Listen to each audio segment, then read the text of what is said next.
Hi folks, another slight rage about football and the standards.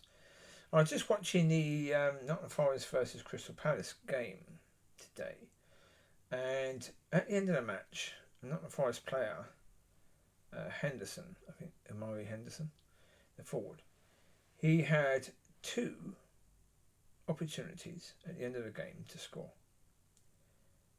Didn't get either of them on target. One, he was put through on goal, and there really wasn't anyone in the way of him and the goal, no defenders, and he hit it high and wide. As soon as he did that, to me, yeah.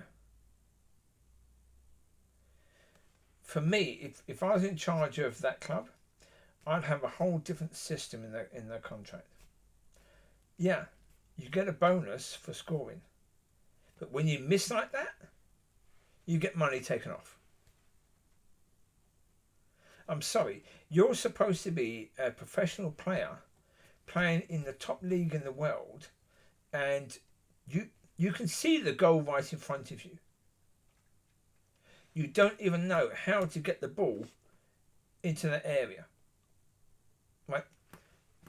Basically the goal. I'm not talking about getting it past the keeper, that's a different matter. But if you can't even get it on target, my goodness me, that is awful. Now again, for me, if you're Premier League level, you should not just be able to get it on target, but you should also be able to pass it into whatever part of the goal that you want it to go into. You should be of that level. You should, because again, I can go and watch Sunday League football, local Sunday League football, right? And I can see players in the 4th division of that, which is very low amateur level, do exactly the same. I can see players forwards do exactly the same as that. Yeah, the ball can be put through, they can get overexcited and then knock it wide and high. As a Premier League player, you shouldn't be getting overexcited. You should be calm in those situations. If you're not calm, you're not up to the level. You're not. Simple as that. How can you be counted as up to the standard? I mean, that's terrible. To me, he should be dropped. Now, he's supposed to be a possible England player for the World Cup. Oh, no chance. He's not getting in the squad. No. Again, I'm not trying to pick on that one player, but the reality is the standards. Also in the game, I think it was probably a Forest player. Palace player. I can't remember which player it was.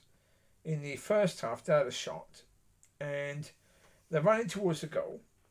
They're basically just off centre of the goal as they're running in. So, yeah, they can see the whole goal, but they're just slightly left of centre. And when the player shoots, he uses the inside of his foot, right, to connect with the ball. He's already basically slightly left as he's facing of the goal. So basically, we're slightly left in the middle. Okay?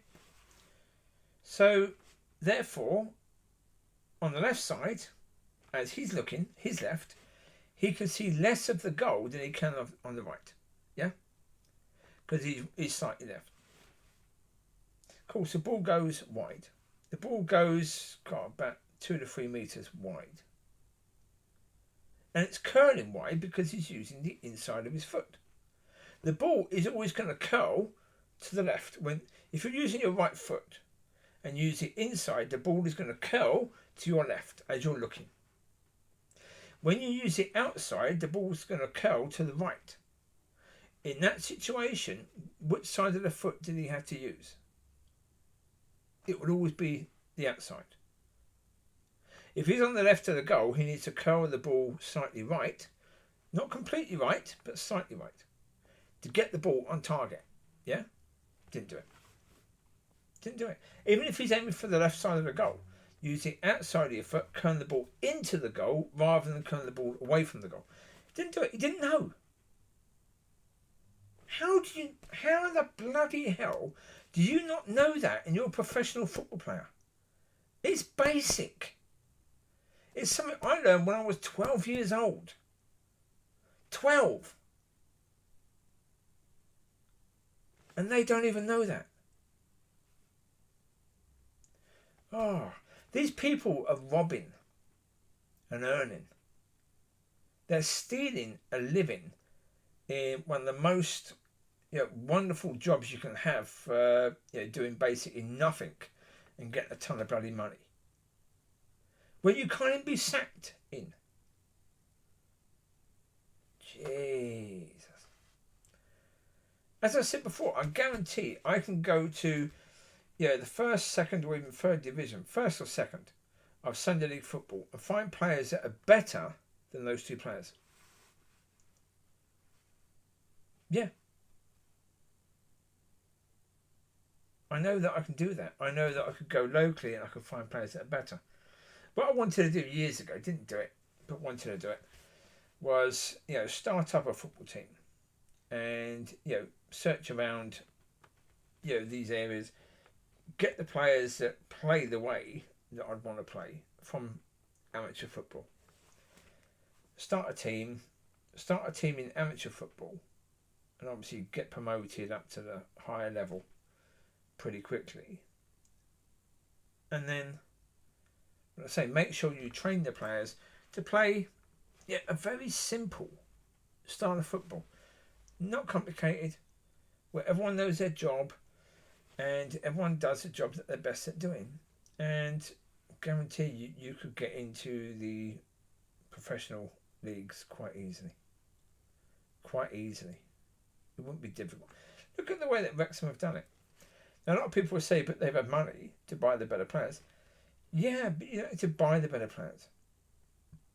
You need to buy players who have a desire to learn, who have the basic skills, very good basic skills, and a desire to learn. You don't need, right? You look at the reason why I watched that game. There was another game, Everton versus who are Everton playing? Brighton. I didn't go for that because I didn't expect it to be a good game to watch, because Everton are a team that is not really a great attacking team. They're going to be playing a bit more defensive. Brighton are a decent attacking team. But with Palace versus Forest, both teams have got very, very quick wingers. So therefore, it's going to be more of an attacking game. So, okay. But you don't need that. You don't need quick wingers. You need players who understand that their job, pass the ball, move into space, pass the ball, move into space, pass the ball, move into space. If you've got players who know how to do that, again, in the game, I got annoyed with a player. Maybe I shouldn't have done, because, after a while I realised that maybe I was wrong about that bit. But a player got the ball and he got into a bit of a tizzy because he couldn't work out what to do when he got the ball and he lost it. Yeah? Well, again, you really do. You want players who know where their teammates are, who know where the opposition is, before they get the ball, so they know exactly what they're going to do before they get the ball. And they also know where they're going to go once they've passed it. You don't want players who are not thinking about where other players are, not learning.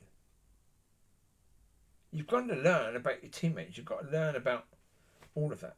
So as I say, if you have got the fast wingers, you've got a fast winger, then you know if you're going to pass the ball to that player, how far in front of where the player is now, you've got to aim based upon that player's speed.